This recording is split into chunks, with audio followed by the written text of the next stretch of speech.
amazing God, the Lord of divine reversals. And sa ating buhay, there are moments in our lives when we look at our situation and minsan napapasabi tayo na kung may babalik ko lang, kung pwedeng magkaroon ng rewind, ng replay itong sitwasyon, maybe iba yung magiging sitwasyon. Baka hindi ito nangyari, baka hindi ito naganap sa aking buhay, baka hindi ito nangyari sa aking sitwasyon.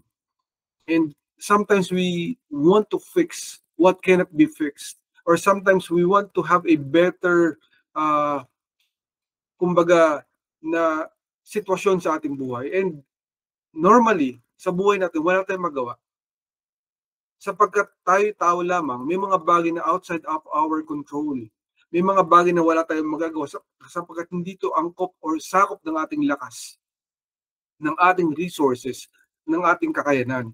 And there are times in our lives na only God knows, only God can change our very situation. Yung ating sitwasyon, ang Panginoon lang pwede magbago. Sapagkat ginawa na natin lahat ng makakaya natin, parang walang nangyayari. Diba? And God allows things to happen. Now we make a question in ourselves. We question our situation. Bakit pinapayagan ng Lord ang mga sitwasyon sa ating buhay? Sometimes yung problema, trouble, karamdaman, di ba? Bakit pinababayaan o pinapayagan ng Panginoon na mangyari ang mga bagay-bagay sa ating buhay? Now let us be reminded, kapatid, that it is not the Lord who wants us to go through trouble. It is actually the enemy who attacks us. And sometimes tayo, we make mistakes, we sin against God, and God allowed it to happen. Or sometimes may mga taong umaatake sa atin. Now, why is God allowing those things to happen? Bakit pumapayag ang Lord? Di ba sabi natin, God is a God of love. God is a good God. And how can He allow such things to happen? You name all the types of problems that you might encounter, kapatid, in your lifetime, maybe in this present time, na pinagdadaanan mo, and mapapatanong ka sa sarili mo, bakit kaya, kapatid, pinabayaan ng Lord na mangyari ito? Bakit pinayagan niya na mawalan ng trabaho? Bakit pinayagan niya na mababa ang aking kikitain? Bakit pinayagan ng Lord na walang komisyon? Bakit pinayagan ng Lord na matigas ang ulo ng aking anak? Bakit pinayagan ng Lord na matigas ang ulo ng aking magulang? Bakit pinayagan ng Lord na may problema sa eskwelahan? You can say a lot of things, kapatid. But God allows it sometimes. Now the question is, why? Bakit pinapayagan ng Lord ang mga bagay na mangyari sa ating buhay? Ano kayang meron ng Panginoon? Bakit siya pumapayag? No? In Romans 8:28, itong sikat na verse na ito para sa atin, itong translation ng ESV, it says to us, and we know that for those who love God, all things work together for good, for those who are called according to His purpose. When we look at it, hindi po sinabi ng Lord na lahat daw ng bagay sa mundo na to, hindi po sinabi na yun lahat ng mabuting bagay. Sinabi ng Lord, all things work together for good. Sa mga taong tinawag ng Lord at sa mga taong nagmamahal sa Lord, meron siyang plano, meron siyang bagay na gagawin. At yun yung para sa ating kabutihan. Kasi sinabi niya, for good, all things work together for good. Para sa kabutihan natin ang lahat ng bagay na nangyayari. Kaya sinabi dito, all things, hindi po ilang bagay lang, hindi sinabi niya na mabuting bagay lang, or yung oonting bagay lang, sinabi niya lahat. So kapatid, ano man yung nangyari, meron man na nakit sa'yo, meron man nagplano sa'yo di maganda, may nag-scheme, di ba? Alam niyo salitang scheme? May mga nag-uusap-usap sila, nagpaplano sila ng mga bagay na di maganda para saktan ka. May mga ganun tao eh. And yet, God allows it sometimes. Hindi po lahat ng pagkakataon. But He allows it to happen. Di ba sabi ng Lord, the weapon will be formed, but it shall not prosper. Hindi sinabi ng Lord na hindi mangyayari. It can happen. It might be formed, but it shall not prosper. Hindi niya papayagan na ito'y lumaganap or yumabong na lumaki pa. Hayaan niya na mangyari yung bagay na yon, pero you will see it by your own eyes na aayusin niya. Kasi sabi niya, all things work together for good. Hindi po para sa lahat to. Itong pangako na to, kapatid, hindi para sa lahat ng tao or nila lang. Lilinawin lang natin yan, kapatid, kasi sabi dito, for those who are called according to His purpose. Pag ikay tinawag ng Diyos, sino ang tinawag ng Diyos? Yung kanyang mga anak. Sino yung mga anak niya? Yung mga taong tumanggap sa Lord, yung kanyang mga pinili. Kung ikaw tumanggap sa Panginoon bilang Panginoon, Diyos sa tagapagligtas ng iyong buhay at humingi ka ng tawad sa iyong mga kasalanan, then this promise, itong pangako na to ay para sa iyo. So sinasabi ng Lord, all things work together for good. All things, lahat. So masama man yan, problema man yan, challenge man yan, di ba? Sakuna man yan, trahedya, or maybe sakit or karamdaman, or kakulangan sa pera, kakulangan sa abilidad, di ba? Maaaring problema sa trabaho, problema sa kikitain, kulang yung pagkain, kulang yung pambili ng mga resources. All things, hindi po sinabi ng Lord na yung mabubuti lang, yung magaganda lang. Bakit kaya, kapatid? Bakit kaya ganon ang ating Panginoon? Di ba? Isa po sa mga magandang bagay na magandang ehemplo or example para sa ating magandang halimbawa ay yung nangyari nung panahon ni Elijah, the time of Elijah, when there was a 3.5 years of drought o yung kawalan ng tubig, tagtuyot. Pinayagan ng Lord na mangyari, nagsapar ang mga tao sa buong Israel, pinayagan ng Lord. Pero number one, let us be reminded na nagkasala po ang Israel. Kasi sila po, nakalimutan nila ang Diyos. Ang time nila para sa kanilang sarili at pangalawa, para kay Baal. Sumasamba sila sa bato. Sumasamba sila sa kahoy. Ayaw ng Lord yun eh. Nagagalit ang Lord. Kasi siya, wala siyang wangis. Hindi niya kaparehas ang kahoy sapagkat ang kahoy ay nilikha ng Lord. Ang bato ay nilikha ng Lord. Ang bakal ay ginawa ng Diyos. Ayaw niya na ma-equate siya, na maitutumbas siya sa mga bagay na gawa ng kamay. Naintindihan ba natin yung kapatid? So, naiinis ang Lord. Ayaw niya yun eh. Naiinis siya kasi ayaw niya mapahamak tayo. Ayaw niya pumunta tayo sa impyerno. Gusto niya na makasama tayo, and yet, sinasamba natin yung mga bakal. Sinasamba natin yung mga bagay na hindi dapat sambahin. Kapatid, when it comes to worshiping other things or idolatry, hindi lang po ito dun lang sa mga bato or mga bagay na nilikha ng ating kamay. It could also be a thing like bisyo, diba? Palabas, movie or games, or pwedeng mino-worship mo yung tao, diba? I went to a place, a mall, and I encountered people na nagkakagulo sila para pumirma sa sahig. Kasi makikita nila ng kanilang K-pop idol, yung kanilang pirma, diba? Para ma-appreciate sila. Kapatid, we're not supposed to worship other humans or other men and women. Diba? So, ito pong Israel, nagkasala po sila sa Lord. Sumasamba sila kay Baal, the God of thunder and the God of weather. Nung panahon nila, Baal is like that. He's a God of thunder and weather. And God was not happy. So God allowed it na magkaroon ng tagtuyot sa buong Israel. 3.5 years. Pero we know the story at tinurn around yun ng Lord, nagkaroon ng divine reversal. Binago ng Lord yung sitwasyon, finilip niya. From bad, from worse, to good. To plenty, to blessing, to favor. So, titignan natin yung pinagmulan, di ba? Nagkamali sila, God allowed it to happen, and then sa pagkakamali nila may naging consequence, may naging punishment, pero hindi po doon nagtatapos. Meron pong plano ng Lord na baguhin na sitwasyon, na baguhin ang kanilang puso at isipan, na sila mag-turn to God, they go back to God, that's the plan. And then when they go back to God, di ba, makikita nila ang signs, wonders, and miracles and reward ng ating Panginoon. Yun ang plano ng ating Panginoon. Di ba? Because ang pinaka-keyword sa atin dito, yung God's goodness, the goodness of God. It is our ultimate word for today, the ultimate factor na dapat nating aalalahan sa lahat ng pagkakataon sa ating buhay. Kapatid, pag may nangyayaring hindi maganda, remember God is good. Pag may mga trahedya, may sakuna, may sakit, may karamdaman, may kakulangan, may trouble sa buhay mo, may challenge sa buhay mo, God is good.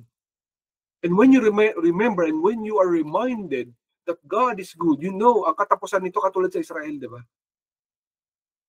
Remember, kapatid, thousands of years, wala ng Israel. Nilupig sila ng mga mananakop, tinanggal sila sa kanilang lupa, pinagkawatak-watak sila, pinagbawalan silang magsama-sama. Pero ano po nangyari? After 1,000 years, nakabalik sila sa lupa nila. Pinayagan ng Lord. At pagbalik nila, yung pa rin yung tradition nila, yung kanilang ginagawa, di ba? Yung kanilang customs, yung kanilang lengguwahe. Same Israelites. Bakit? Because God is good. He doesn't forget about His promises. He does not forget His words and His love for us. Because He loves us, because He is good. Ganun po kabuti ang Panginoon. So kapatid, ano man yung pinagdadaanan mo, nakikita ng Lord. Wala man nakakita ng ibang tao, nagtatago ka man, mag-isa ka. Alam mo ng Lord eh. Nakikita niya, alam niya yung pinagdadaanan mo. So whatever it is that you're going through today, kapatid, ikaw man ang mag-isa nagdudusa, nakikita ng Lord yun. So be reminded that God is good and that He is amazing. We have an amazing God. The Lord, our God, is a God of reversals. So yung worst, the baddest of things that can happen can still be turned to God's great and good situation. So ano man kapatid niya pinagdadaanan mo, tandaan mo, ang Lord pag bumawi, iba. Number one, yung focus point one na binigay sa ating Panginoon is roses for ashes or flowers for ashes. So mula sa mga abo ng ating buhay, ng ating sitwasyon, ginagawa yung bulaklak, ginagawa yung rosas ng ating Panginoon. Diba? Remember, if you want to have a mayabong or malaki or taller tree or flower or plant, kailangan mo ng abo. Yung abo na yun na ilalagay mo sa lupa, na ibubudbud mo sa lupa, ang magpapataba doon sa lupa at sa itong ating halaman ay tutubo ng malaki. The plant will grow taller because of those ashes. Ang tawag nila fertilizer. You need those things because you have nutrients in the ashes. So kapatid, there are lessons in our troubles in our lives. Ano man itong mga nangyayari, God can turn it to good. Yan ang tatandaan mo. Huwag mo isipin na wala lamang yun. Ay, nagkamali na ako, wala na pag-asa. Nagkasala na ako, kinalimutan na ako ng Lord, tinalikuran na ako ng Panginoon. No. Remember Peter? Tignan mo si Pedro. Di ba si Pedro, isa siya sa pinakamatapang na manggagawa ng Lord. The best of all his servants during his time. Kumbaga, lagi nangunguna. A great leader po itong si Peter. And yet, in the darkest time na kailangan siya ng Panginoong Jesus, wala si Pedro. Tinalikuran niya, Lord, parang si Judas. So anong ginawa ni Pedro, di ba? Sabi niya, kahit anong mangyari, Lord, ipagtatanggol kita, ipagtatanggol ko ang iyong salita. Eh, dumating po yung mga tao, di ba? So tinagpas niya yung tenga ng isa sa mga gwardya na kukuha or dadakip or the man that will capture Jesus Christ in Gethsemane, in the garden, di ba? So tinaga niya. Sabi ng Lord, di ba? Hindi ko kailangan. Ito, di ba? Hindi ko kailangan yung protection mo kasi kung kailangan ko ng protection, I can send sa any one of my angels. At isa po sa sinabi ng Panginoon kay Peter, darating ang time, Peter, na ikapagkakanulo mo ako. 3 times. Sabi ni Peter, no Lord, I will never do that. Kapatid, sometimes we think that we are the best in the world. We will not do bad things. We will not do wicked things. Or maybe we will not fall. Kaya lakas ang confidence natin. Kaya ang confidence mo, kapatid, ibibigay mo sa Lord. Huwag yung confidence sa sarili. Huwag mo sabihin na kaya mo. Huwag ka mayabang. Huwag tayong mayabang. Ayaw ng Lord na mayabang. Di ba nga sabi ng Lord, God opposes the proud and gives grace to the humble. So if you want to be blessed, kung gusto mo ng biyaya, magpakumbaba. Tanggalin ng yabang sa katawan. Hindi natin kailangan yan. Huwag natin gayahin si Pedro sa maliit na bagay, nagkamali siya. Kasi akala niya, lakas-lakas niya. Akala niya ang galing-galing niya. Akala niya ang bait-bait niya. Kaya hindi pwede yung bait natin sa Lord kasi magkakamali tayo. So ano po nangyari? Pinabayaan ng Lord na magkamali si Pedro. Diba? Sabi ng Lord, after 3 times the rooster will crow, you will deny me. You will know. Diba? Na tinatwa mo ko or ikaw nag-betray sa akin. So, si Pedro po, kasi nung kinuha po si Jesus Christ, dinakip na siya, sinusundan niya si Lord, tinatry niya sumunod, palihim. Diba? Tatago-tago siguro siya sa mga pader para hindi siya makita. He was trying to follow Jesus Christ. And yet, bigla po may nakakakilala sa kanya, diba? Ikaw yung ano eh. You are the one na kasama ni Jesus Christ. Isa ka sa mga disciples, di ba? Ay, hindi ako yun. Bakit ako? Kasi siyempre kinakabahan siya, baka madakip din siya. He might be captured, so he was scared for his life. Ganun po nangyari kay Peter. So 3 times niya pong ginawa yun, and then he heard the rooster crow, yung tumilaok ang manok, at naalala niya, naiyak siya. Hindi niya mapatawad ang kanyang sarili. And yet we know, from the ashes of those mistakes, God allowed it to happen, but yet, He turned Peter back to Him.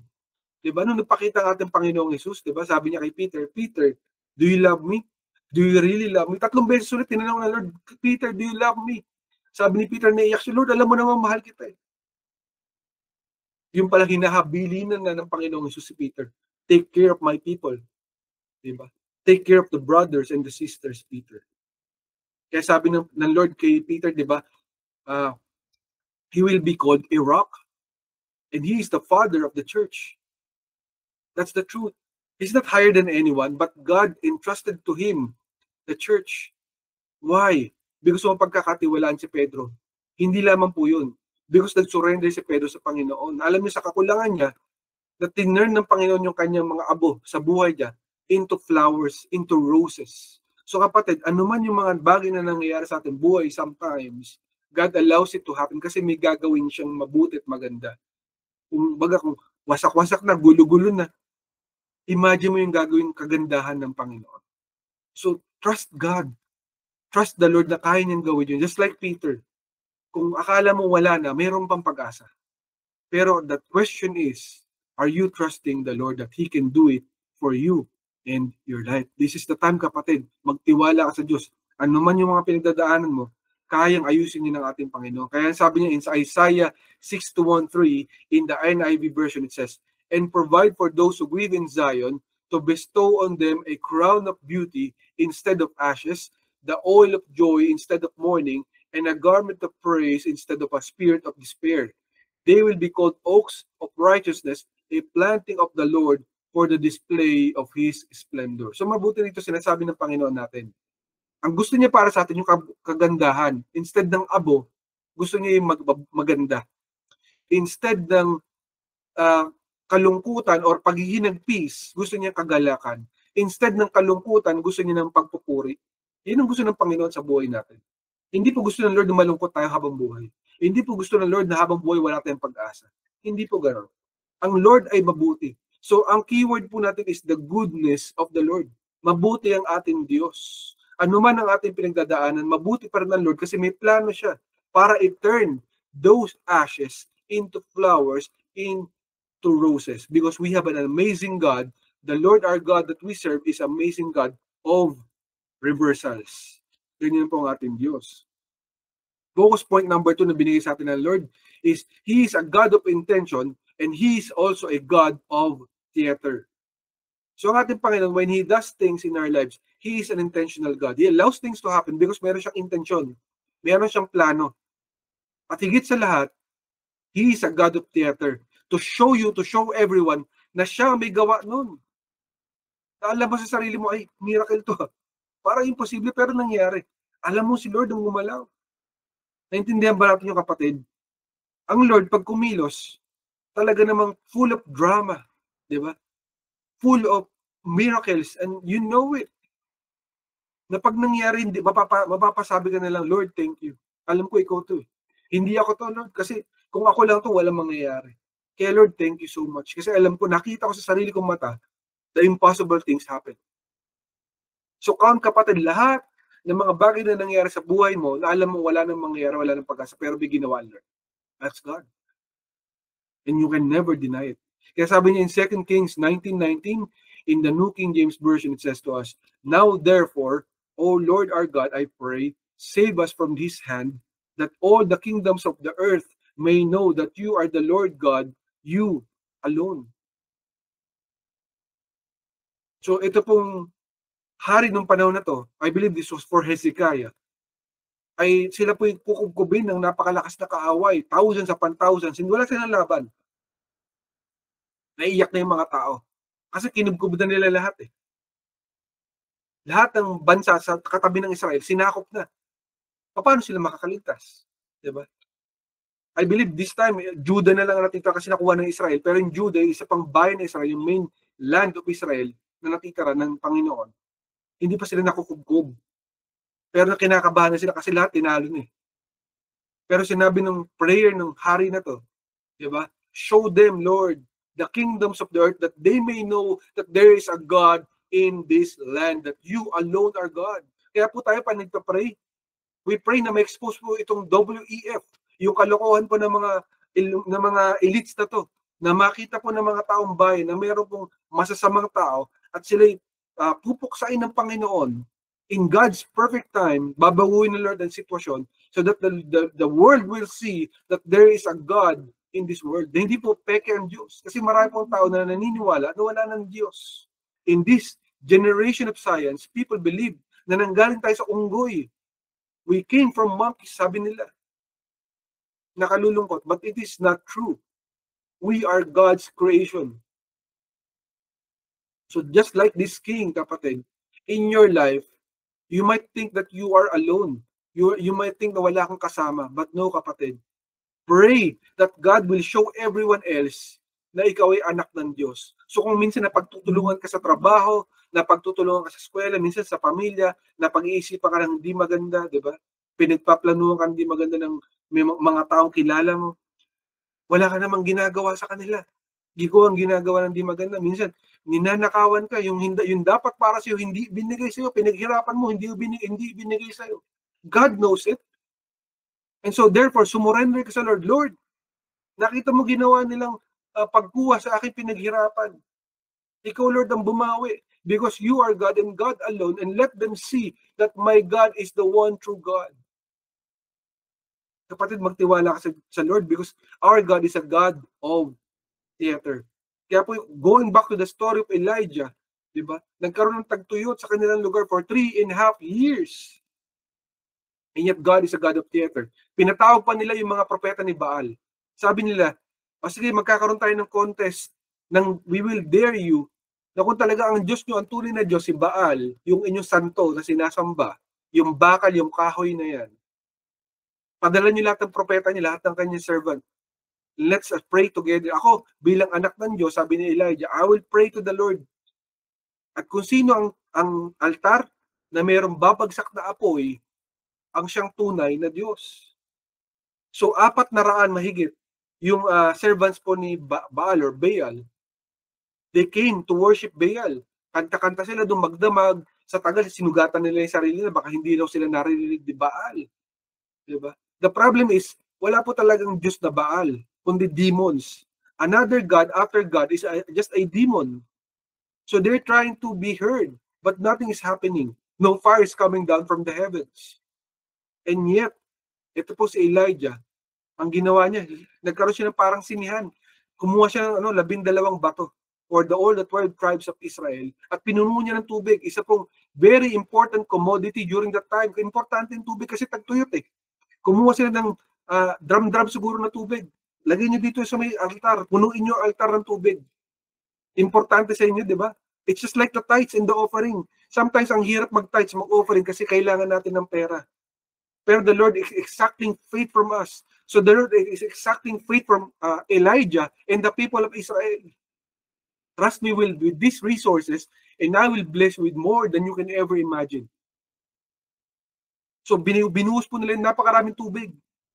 At nilagay nila yung 12 tribes of Israel yung stones bilang paalala sa kanila na mayroong tunay na Diyos na lumikha sa ating lahat.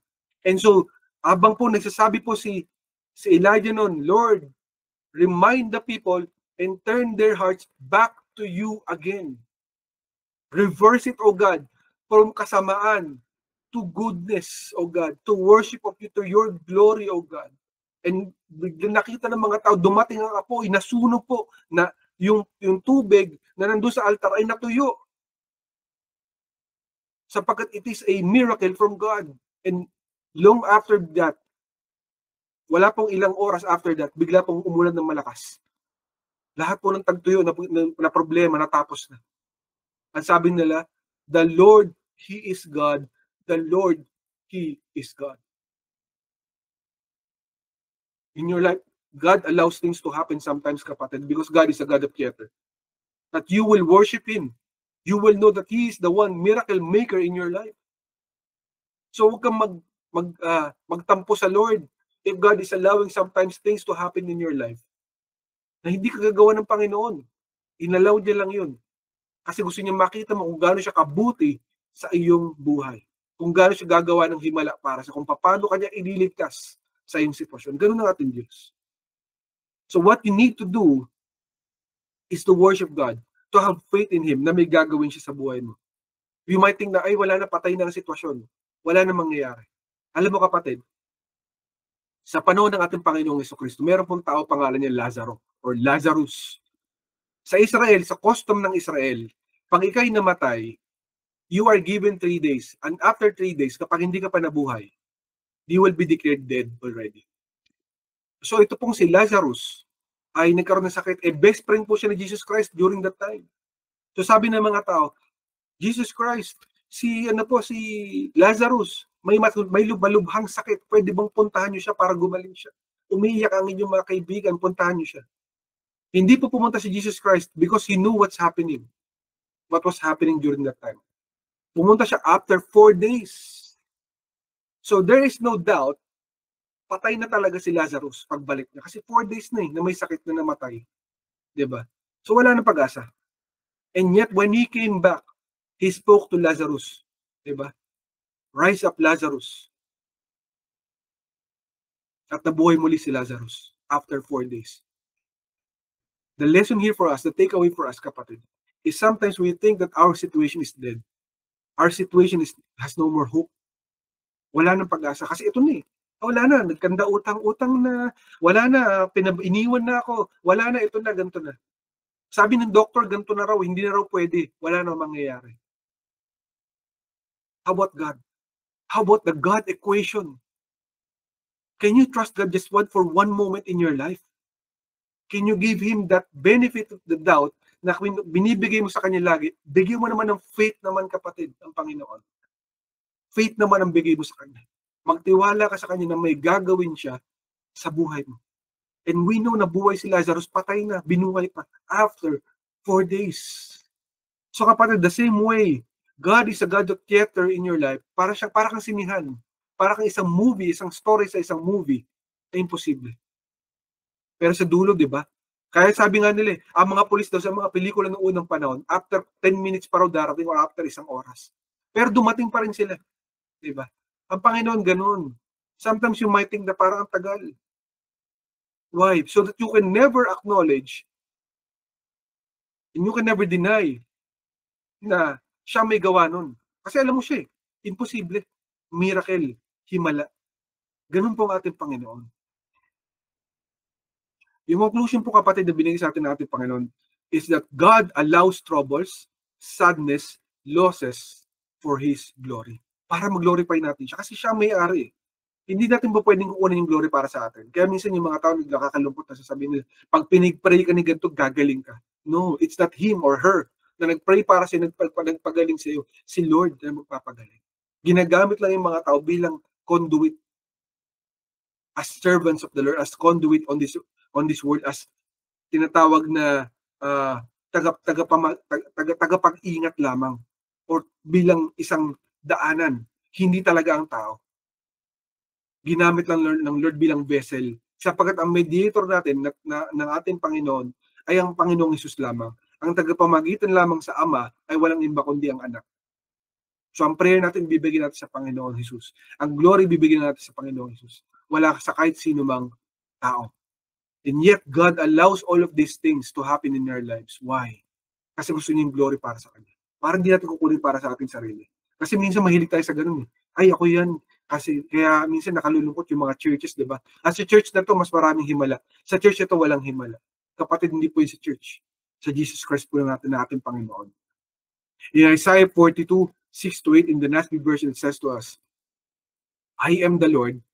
I have called you in righteousness. I will also hold you by the hand and watch over you. And I will appoint you as a covenant to the people, as a light to the nations, to open blind eyes, to bring out prisoners from the dungeon and those who dwell in darkness from the prison. I am the Lord, That is my name. I will not give my glory to another, nor my praise to idols. So malinaw lang Lord sinasabi niya. Ayaw niya, nasasamba ka sa Diyos-Diyosan. Sapagkat siya ay ating Panginoon. Hindi niya ibibigay ang kanyang glory, ang kanyang luwalhati sa kahit sino man. Sa kanya lamang, siya lamang ang may-ari ng glory na yan. So kapatid, hindi natin dapat ibibigay ang glory ng Panginoon sa ibang bagay, sa ibang tao, or mismo sa ating sarili. That's why kapatid, God allows things to happen in our lives. Para makita natin, hindi dahil sa masama tayong tao, no. That's not because of that. It can be because of a lot of reasons why God allowed it to happen. But the ultimate factor, kapatid, is it is because of God's glory, because sa kanyang glory, hindi sa atin. And so when you are given the answer, the miracle, the signs and wonders in your life, kapag sinagot na ng Panginoon, tinatawag na answered prayer na, then you will give glory to God. That's why you testify. You make your testimony to God. Huwag mo itago yung testimony mo. Kaya nalulungkot tayo sa mga tao na may miracle na nangyari sa buhay nila. And hindi sila magta-testify. Binila sila ng Lord, wala kang marinig kahit isa. Sa tingin mo kapatid, sino ang na-bless doon? Ikaw lang. Paano yung iba? You have to share that blessing. You have to share that testimony to others. And so that others who are also going through the same problems will be delivered from their problems, from their troubles. They will be blessed. They'll be able to get out of their problems because they've seen na mayroong ibang tao na nanggaling din dito at nakaligtas. So do not hide the testimony that you have from the Lord. Di ba si Moses, nakapatay siya? Nagtago siya in the all. Pero after so many years, tinawag siya ng Lord. Nakabalik siya. At pinabalik siya doon mismo sa trono kung saan siya umalis. Why? Because God wanted the glory from himself. Ang glory sa Panginoon, kapatid. And it is not by our own strength. Hindi po sa ating sariling lakas. And you will never deny na ang ating Panginoon Diyos ang gumawa nun. Pag nangyari yun, kapatid, alam mong Lord ang gumawa nun. And you will always remember that God is good all the time. It is all because of God's goodness. Sapagkat siya mabuting Diyos. Minsan man nakalimutan na natin ating Panginoon. Hindi na natin naisip na siya na ang ating sagot o pag-asa. Yet God is still good. And you will see it with your own, very own eyes, kapatid. And last verse na binibigay sa ating Panginoon for this one, sabi niya, remember, God is a God of recompense. Ang ating Panginoon ay hindi po papayag na hindi tayo mababayaran o matutumbasan sa ating mga pagdurusa o paghihirap. Pag may mga problema tayong pinagdaanan, may mga pagsubok, imposible po kapatid na malilimutan tayo ng ating Panginoon. May magbabayad po sa atin sa mga ginawa sa atin, sa mga ninakaw sa atin, at higit sa lahat kung tayo nawalan, mababayaran tayo ng higit pa sa ating iniisip. In Isaiah 34:8, in the NIV version, our last verse, for the Lord has a day of vengeance, a year of retribution to uphold Zion's cause. So sinabi ng Lord, siya maghihigante. Siya magpapabayad sa mga nangyaring ito sa iyong buhay sapagkat i-uphold niya. Iaangat kanyang muli, kapatid. Ipapakita niya sa mga tao na mahal ka niya. Itatangi ka niya sa mga tao na itong anak ko, mapagkakatiwalaan ko na despite everything that he's undergone in his lifetime, in his year, in this month, nagtiwala siya sa akin. So ipapakita ko sa inyo na siya ay aking anak at siya ay aking minamahal. We must trust the Lord because He is an amazing God, the Lord of our divine reversals. Kung ano man yung imposible sa buhay mo, kapatid, kaya niyang ayusin yun. Kaya niyang bawiin mula sa pagkakalugmok, sa pagkakasira, sa pagkakawasak, papunta sa kaayusan, papunta sa kagalakan, papunta sa kaginawan, at papunta sa tagumpay ng iyong buhay. Double portion, kapatid, yun ang plano at pangako ng ating Panginoon. Kapag may mga nawala sa'yo, sabi ng Lord, pagbabayaran niya ang kaaway 7 times over, 7 beses at higit pa na magbabayad ang kaaway sa mga ninakaw niya sa'yo, at ang plano niya sa'yo para sa'yo sa buhay mo is double portion for your trouble. Sapagkat ang Panginoon, ang plano niya, tagumpay, kasiyahan at kaligtasan ng iyong buhay. So kapatid, huwag mo isipin na pinabayaan ng Panginoon. Huwag mo isipin na nakalimutan ka ng ating Diyos sapagkat siya ay mabuti. And when we have a good God, we can entrust to Him our future, our hope, our dreams, and our plans in our present situation. Ano man yung kapatid, kayang solusyonan niya ng Panginoon. Just remember that you have a good God that loves you all your days. And God is good because God is good all the time. He is good to you. Ang tanong kapatid, natitiwala ka pa rin ba? It is high time, ibigay mo yung tiwala na yan sa ating Panginoong Jesus. Yun ang mensahe ng ating Panginoon na buhay. Salamat sa pagkabasa ng kanyang salita. And kapatid, maybe this is the first time that you are listening to this broadcast. You might not know me, you might not know Ancient Doors Church. And this is high time, kapatid, na makilala mo siya. Sapagkat kapatid, in this world, there is one thing that we cannot avoid. At lahat tayo hindi natin maiiwasan. One day, in our lifetime, mamamatay ang bawat tao. You cannot avoid it. Death is certain to all of us. But the timing is we don't know kung kailan tayo mawawala sa mundo na to. Pero pag tayo nawala sa kapatid sa mundo na to, dalawa lang ang destination natin. Heaven or hell. Langit or impyerno. Hindi tayo makakapili. That's the problem, kapatid. But we can have a chance, kapatid, na makarating tayo sa langit balang araw. Paano kaya yun, kapatid? If we will entrust our lives to the Lord God, Jesus Christ, if we will worship Him as Lord, God, and Savior today, confess with our mouth na siya ang ating Diyos, Panginoon, tagapagligtas, at tayo hingi ng tawad sa lahat ng ating mga kasalanan, tayo makarating sa langit balang araw. Sapagkat namatay siya sa atin for our sins bilang ultimate sacrifice. 2,000 years ago, namatay ang ating Panginoong Jesus para sa ating lahat. Tinubos siya ang ating mga kasalanan. If only we will believe na siya namatay sa ating mga kasalanan and then nabuhay siya muli after 3 days para tayo tubusin.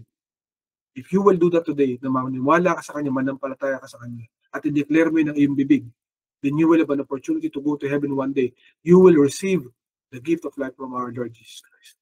If you want to have that, kapatid, samahan mo akong manalangin. Magtiwala ka sa Panginoon ng buong puso, isipan at kaluluwa. Let us pray. Panginoong Jesus, tinatanggap kita sa aking buhay. Tinatanggap kita sa aking buhay. Bilang Panginoon, Diyos at tagapagligtas Diyos at tagapagligtas ng aking buhay. ng aking buhay. Patawarin mo ako Patawarin mo sa lahat-lahat ng aking mga kasalanan. sa lahat-lahat ng aking mga kasalanan. Sorry, O God, Sorry, O God, sa lahat ng aking pagkakamali. sa lahat ng aking mga pagkakamali. Panginoong Jesus, Panginoong Hesus, tinatanggap ko tinatanggap ko ang buhay na walang hanggan ang buhay na walang hanggan na regalo mo. na regalo. Alam kong makakasama kita Alam kong makakasama kita sa langit balang araw. sa langit balang araw. Habang nandito ako sa lupa, Habang nandito ako sa lupa, tulungan mo ako magbago tulungan mo akong magbago sa pamamagitan ng Espiritu Santo. sa pamamagitan ng Espiritu Santo. Panginoong Jesus, Panginoong Hesus, ang buong puso, buong puso isip at kaluluwa ko at isip at kaluluwa ay sa iyo na. ay sa iyo. Ikaw na ang Panginoon Ikaw na ang Panginoon at Diyos ng aking buhay. at Diyos ng aking buhay. Salamat, Panginoon, Salamat, Panginoon, sa pagkamatay mo sa krus ng Kalbaryo sa pagkamatay mo sa krus ng Kalbaryo at pagkabuhay muli at pagkabuhay mo pagkatapos ng 3 araw. pagkatapos ng tatlong. Salamat, Panginoon, Salamat, Panginoon, nananampalataya ako sa iyo. nananampalataya ako sa iyo. Ito ang aking panalangin Ito ang aking sa pangalan, pangalan ni Jesus. sa pangalan ni Jesus. Amen, amen at amen. Amen. Amen.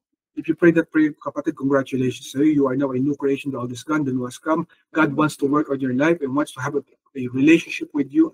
And if you want to know more about Jesus Christ, I urge you, kapatid, na you reach out to us in Ancient Doors Church and we will be more than glad to help you out in your journey with Christ. Congratulations.